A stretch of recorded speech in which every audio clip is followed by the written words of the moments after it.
my name is Dr. Mary Adebayo. You're welcome to today's episode of A Greater You. And with me here, I have Regina Williams, who is a music teacher and my very good friend. Today, we're going to be discussing the concluding aspect of the theme, academic excellence. And our topic for today is the impact of the environment and the society on academic excellence. Regina, you're welcome to our show. Thank you so much for inviting me. I feel very honored to be a part of your show. Wow. So please introduce yourself. Okay, of course, my name is Regina Williams, and I am from a very small town, just an hour above Mobile. Okay. We lived in the country, can't even say it was a small town, and I was raised by two beautiful parents, my mom and dad, in a loving home. I have two sisters and two nieces, so I love them a lot. Also, so we're talking about, education. So I'm going to go ahead into my education. So I went to a really small school. It's called Fruitdale High School. Okay. And I went from kindergarten all the way up to 12th grade at the same school. So it was really small. I graduated about 36 people in my class. Mm-hmm. And most of my teachers were really good. Of course, you have a few not so good, but I remember one of the best teachers that I ever had or saw was the band director. Okay. And I remember in first grade in a football game, and I remember hearing the band playing the drums. I loved the band, and I remember them going down the hill, and I was so excited about them playing the music. And I remember in the back of my head, like, I want to be a part of that. And so I had to wait until I was about 5th grade, and that's when I learned to play an instrument called the clarinet, and that started my musical career. So I played the clarinet from 5th grade all the way up through college. I graduated in 2008 at Fruitdale High School, and then I went to University of Mobile, and I graduated in 2013.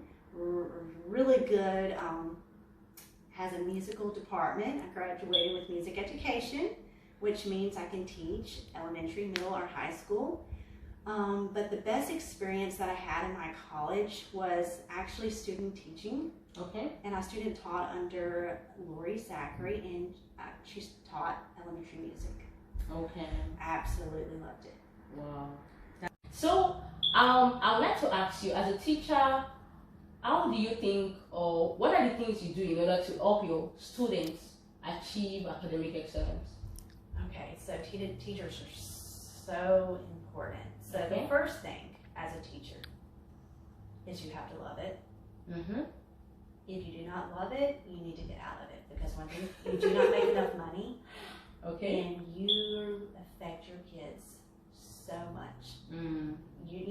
Their academic careers really depends on what you teach them. Yeah, that's so true. The first thing is you have to love it. Okay. It has to be a calling. Mm-hmm. The second thing is, I think it's relationship. Okay. Really getting to know your students.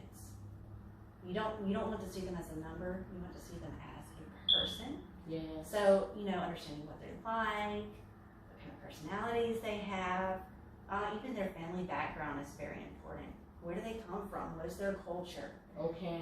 You gotta get to know them so you can know how to teach them correctly, how they understand. Mm-hmm. Kind of have to know what their way they learn, so you can start building your lesson plans behind your students. Good. Also knowing your content. If you're a math teacher, you should know math. Definitely. You should know everything about math, and if there's something new, you need to learn it, because you are teaching these kids. Same thing with music. You have to know everything about music. Okay. You have to be on your game. If the kids ask you something, you should be able to answer them, and if not, you better go home that night and Google it, and then you can go back and answer their question. If it pertains to, of course, your content. A Greater You with Dr. Mary Adebayo. Make it fun.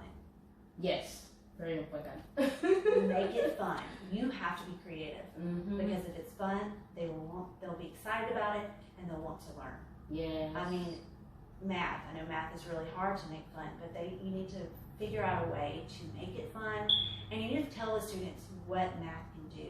Because a lot of times students are doing a subject and like, I'm never going to use this. Yes. And if you tell them what math does, and they're like, oh, I want to do that, and then they want wants to do better at math, any contact subject, music. You want them to be excited about coming to your classroom.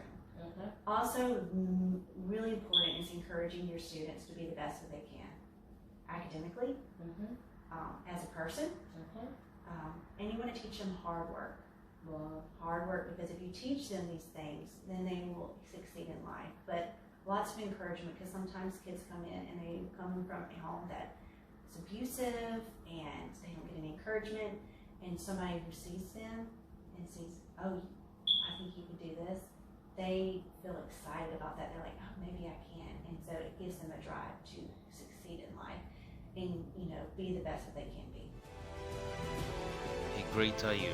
It's Dr. Mary Adebayo. Thank you so much for sharing all these tips with us. I'm very sure that people watching would have learned a lot of wonderful things from this. I really, really appreciate those points so well. And the fact that there's this point you mentioned, like, you have to make it fun. That's very important for every teacher, because if the subject or whatever you're teaching or the topic, the students are not interested in it, then they are not going to get the message. So you have to make sure that you're making the class interesting for them to follow through the class. So there's an important question I would like you to tell us, but I would like you to give us your opinion about it. So how do you think the environment or the society impacts academic excellence, in your opinion? It impacts it a lot. I'm going to go from a rich school division or school system to maybe a poor school system. The students in the poor school system, it's harder for them to achieve academic excellence, because one thing is that their parents are working really hard. They're working at a job that doesn't pay a lot, and so they may have to work 2 or 3 jobs, and when the kid comes home, they need help with their homework, but nobody's there to help them with their homework. So they fall behind because they need that extra help.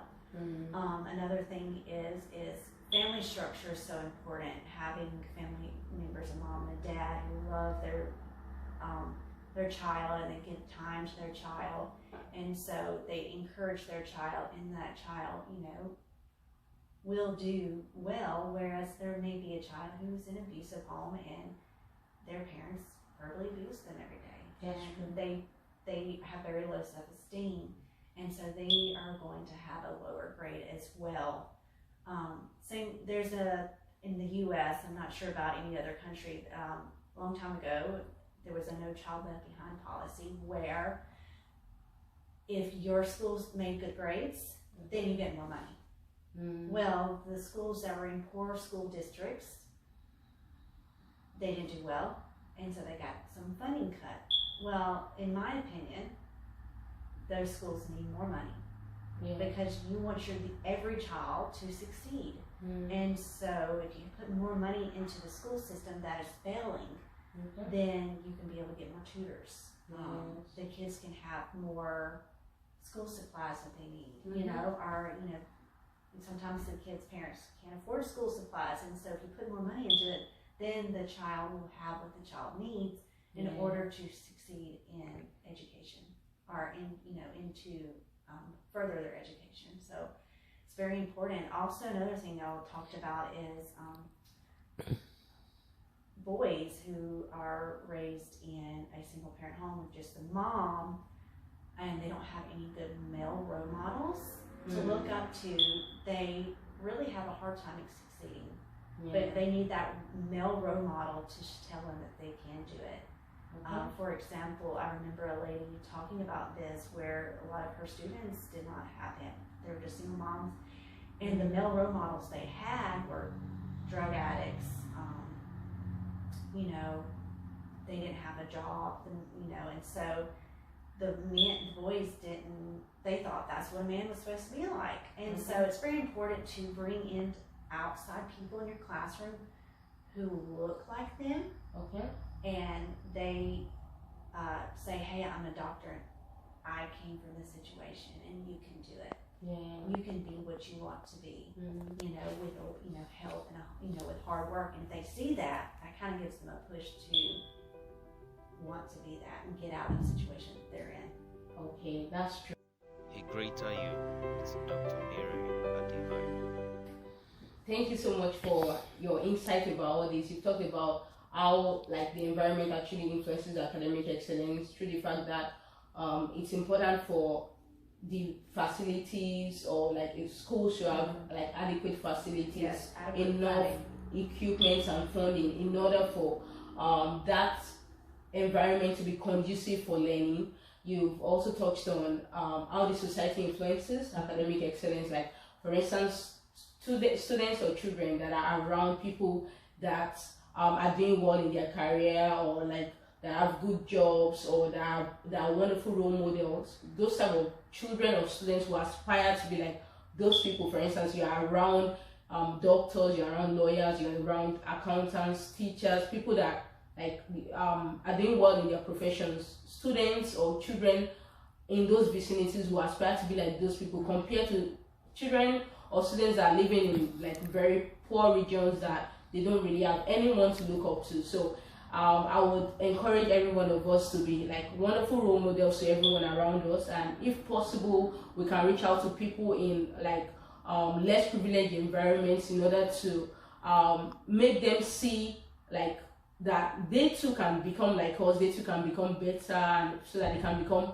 motivated. So we should always remember that the environment and the society play very important roles when it comes to academic excellence. And it's also important that the society also encourages academic excellence, just like she said. Like for instance, if you're encouraging students that are like doing well, and also like there should also be provision for maybe people that are not doing so well too. That could like be what will motivate them, like, oh, I want to do better, I want to be a better person. So it is good that like the society encourages academic excellence, encourages people that are doing so well, and also provides for like the needy also, in order to help everyone achieve excellence in the academics. Thank you so much for watching, and please don't forget to subscribe to our YouTube channel, like our Facebook page, and follow us on Instagram. Thank you so much, You're Regina, welcome. for Thank you coming. for inviting me. All right, Bye. bye